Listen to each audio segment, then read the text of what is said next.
Zone Arctique, la capsule d'actualité du Grand Nord canadien avec Nelly Guidici.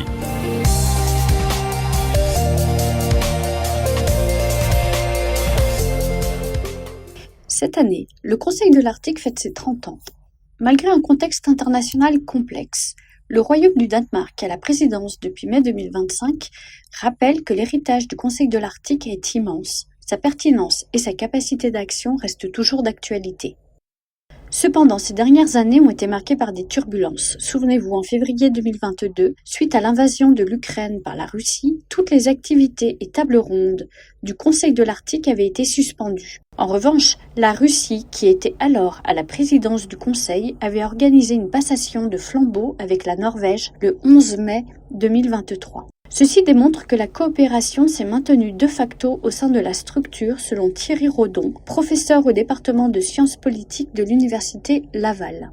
Je dirais d'une part, il n'y a pas eu de coupure. Techniquement, il n'y en a pas eu. Il y a eu une mise sur pause au moment de la deuxième invasion de l'Ukraine. La première n'avait pas eu d'effet sur le Conseil de l'Arctique, mais au moment de la deuxième invasion, très clairement, là, il y a eu un boycott de la Russie. Et donc, pendant un an, ce qui était d'ailleurs la présidence russe, en plus, on était sous présidence russe, donc le Conseil ne pouvait pas fonctionner, évidemment, puisque la présidence ne pouvait pas participer. Sauf que, en fait, à la fin de cette année de présidence russe, la Russie a permis la transition vers la présidence norvégienne. Donc la coopération s'est maintenue de facto, même si évidemment il y a plus de réunions en personne maintenant avec les Russes, mais les Russes participent aux réunions de façon virtuelle. C'est une situation un peu bizarre, mais de facto le Conseil de l'Arctique continue à fonctionner. Pour Sofia Gudmundsdóttir, secrétaire exécutive du groupe de travail sur la protection de l'environnement marin de l'Arctique au sein du Conseil de l'Arctique, le Conseil est devenu un pilier de la coopération scientifique et environnementale dans l'Arctique au cours des 3 dernières décennies.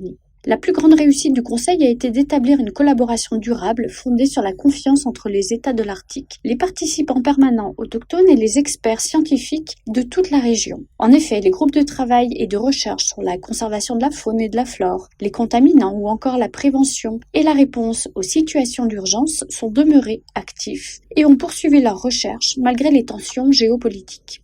Le gouvernement des États-Unis, sous l'administration Trump, pose malgré tout un défi au sein du Conseil de l'Arctique. La relation complexe et historique que cet État entretient avec l'organisation depuis sa création complique les discussions actuelles, d'après Thierry Rodon. Clairement, il y a une volonté de tous les acteurs pour l'instant. Je veux dire, c'est peut-être probablement des États-Unis qui sont l'acteur le plus complexe dans la situation. L'adaptabilité et la résilience sont incontestablement des forces du Conseil qui lui a permis de se maintenir à flot. Aujourd'hui, malgré l'absence de réunions en présentiel, les groupes de travail ont fait preuve d'une forte résilience institutionnelle.